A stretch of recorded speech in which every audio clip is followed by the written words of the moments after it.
Hello sports fans, welcome to Super Sports Central. Today, we're going to be going over my Week 4 UFL predictions. So last week in Week 3, I had a solid week, so I went 3-1, and that brings my record on the season to 8-4. But kicking things off this week with the game we have on Thursday night, that being the Kings at the Gamblers. So neither team's been that good so far, as the Kings they're 0-3, and the Gamblers they're 1-2. But despite these teams having a combined record of 1-5, I think this should be a pretty good game, and I think we're going to see some points scored. Because the offense for the Kings, they've really got going last week as they scored 27 points. And that is more than they scored in their first two games combined. And a big reason the offense found success last week was quarterback Jason Bean, and he was great with over 350 yards and 3 touchdowns. And I think he'll continue to play well. Plus, the run game for the Kings also showed some life, and on top of already being decent last week, they also added former NFL 1,000-yard rusher James Robinson. So I definitely think this offense will continue to play well. And on top of all that, they also faced a Gamblers defense that is actually worse in the UFL, allowing over 33 points per game through the first 3 games. And then also last week they allowed 45. So I definitely think the Kings will be able to score some points. Now on the offensive side for the Gamblers, they were not good last week. They scored just 7 points, and on the year they're scoring just 15 points a game, which is worst in the UFL. But the Gamblers, they are getting starting quarterback Nolan Henderson back from injury, after he missed last week's game with a finger injury. So that is going to be a major improvement to their offense because quarterback play was pretty bad last week. Now, I'm still not the biggest Nolan Henderson fan, but he played pretty well in week 2 before he got hurt, and I definitely think he could have a solid game this week. But I think this should be a pretty good game, and I do think we're going to see some points scored, and this is going to be a higher scoring game. Now, I could take the Gamblers here because they're at home, and they're also getting their quarterback back from injury that could provide a spark for the offense, but I'm going to take the Kings. I just trust their offense a little bit more, especially after what we saw from them last week. I'm going to take the Kings to get the win, get their first win of the season, and they beat the Gamblers in a good game, 28-23. Moving to the game we have on Friday night, that being the Renegades at the Aviators. So this is a rematch of a game we just saw last week, and that game, the Renegades won 28-23. Now they play again this week, this time the game in Columbus. Now, last week was a fairly close game, and I think it should be somewhat close once again. Now, the Renegades offense, they were held in check last week, as they scored just 28 points, although really just 21 offensive points, because they also had a pick 6. Now, I don't really know what to expect from the Renegades offense and the Aviators defense this week, because on one hand, the Renegades offense is great, Aviators defense not so much. It's hard for me to see the Aviators slowing the Renegades offense down 2 weeks in a row. But at the same time, they just slowed them down last week, they can definitely do it again, so not really sure what to expect. Now, on the other side, the offense for the Aviators, I'm also not really sure what to expect from them, because last week they were okay with 23 points, but they could have been better. But it is also their second week in a row playing the same defense, so I do think they could find more offensive success. And overall, I do think this game is going to be higher scoring this week than it was last week, because usually when you see teams match up twice in a season, especially when it's back-to-back weeks, the second matchup is higher scoring. In fact, we just saw that in weeks 2 and 3 with the Storm and the Kings, as the first game in week 2 was 19-9, before in week 3 the game was 29-27. So I definitely think both offenses played pretty well, and I think this is a pretty fun game, but I'm going to take the Renegades to get the win. They just got the better offense. I think they're the better overall team. I think they outscore the Aviators and win by a score of 31-25.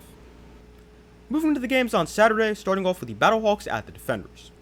This should be a great game. Both these teams are 2-1, and I think both these teams are pretty good. And it's also a rematch of a game we saw in week 1 when the Battlehawks won by a score of 16-10, that game in St. Louis. And I think we should get another pretty close game once again. Now, the Battlehawks offense, they're making a switch at quarterback, as last week at halftime they benched Brandon Silvers for Harrison Frost, and Harrison Frost is going to be getting the start at quarterback for the Battlehawks. And he was pretty good last week, but I am interested to see how he plays now in a full game, and also playing against a great defense, because the Defenders' defense is actually the top defense against the pass through 3 games, as they're allowing 143 pass yards per game. But now on the flip side, it's a really interesting matchup between the Defenders' offense and the Battlehawks' defense. Because the Defenders' offense, they cannot get anything going in week 1, as they scored just 10 points, and the Battlehawks' defense absolutely dominated. But it has been a completely different story for the Defenders in weeks 2 and 3, as their offense looked pretty much unstoppable, scoring over 40 in both games. But a big reason for the Defenders' success over their past couple games has been their ability to run the football, as they ran for 229 in week 2, before last week against the Gamblers they ran for 163. But while they've run the ball really effectively over the past couple games, this Battlehawks defense is great against the run, as they're actually second best in the league, allowing just 3.3 yards per carry. So that is a big thing to watch, but really the big thing from week 1 was the Defenders' inability to protect Jordan Ta'amu, as he was sacked 7 times. Now, the defenders have done a better job protecting him, as he's been sacked 3 times over the last 2 games combined, but they're definitely going to need to protect him this week against a Battlehawks pass rush that might be best in the UFL. But I really have no idea who to pick to win this game. The defenders are at home. I could take them, especially because these two teams are both pretty even. I think they'll probably split the season series, but at the same time, I don't really know, because if the defenders' offense can't really run the football effectively against an elite run defense, that's going to put a lot more pressure on Jordan Ta'amu. It's going to put a lot more pressure on the offensive line, and I still don't completely trust this offensive line. And on top of that, Jordan Ta'amu has not been too great this year, with 4 interceptions in 3 games. So I really have no idea who to take to win this game. I'm just going to take the home team and the defenders. Plus, as I said a second ago, I think these teams probably split the season series. So I'll take the defenders in a good game by a score of 24-21, but this game can definitely go either way. And our final game, also on Saturday, we've got the Storm at the Stallions. This should be another really good game, as we've got the Storm, who are 3-0, against the Stallions, who are 1-2. Although I do think the records for both these teams could be a little bit deceiving, because I don't think the Storm is an elite team despite being 3-0, and I do think the Stallions are still pretty good despite being 1-2. And speaking of the Stallions being 1-2, they really need to win this game, because if they start 1-3, that would put them in a very tough spot when it comes to making the playoffs, especially now that there's no more divisions, and it's just the top 4 teams in the UFL get to the postseason. So, kind of a must-win game for the Stallions. And overall, I think this game should be pretty good. Now, both these teams really got their offenses going last week. As the Storm, they scored 29 in their win over the Kings, and the Stallions, they scored 30 in the loss to the Battlehawks. And I think both these teams should continue to play well on the offensive side of the ball. Although, both these defenses are pretty solid. As the Storm, they're allowing about 18 points a game, the Stallions allowing 23 points a game. Although, neither defense had their best game last week.